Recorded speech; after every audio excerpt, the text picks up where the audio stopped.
વીસ ભુજા હાથી વકર અને જેને 10 માથારો દે અંત જત રાવણ એને મેલ્યો ને કારે માંડડા.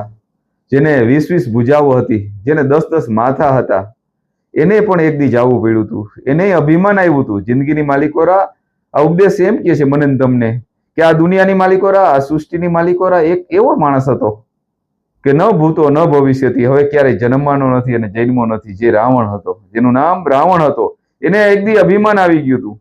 એટલે તો ભગવાને કીધું છે ને કે સોનલા પેરો હીરલા પેરો પેરો હાચા મોતી પર મત કરો અભિમાન.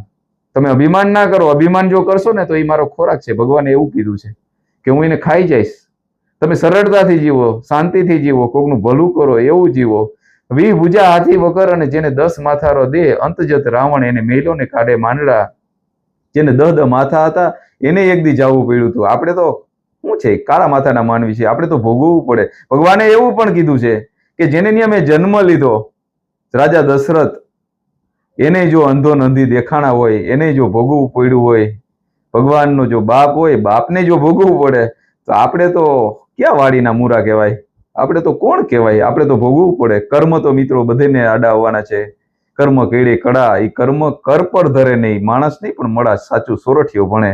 કર્મ તો બધાને આવવાના છે આડા, એટલે કર્મથી કોઈ પર રહી શકતું નથી.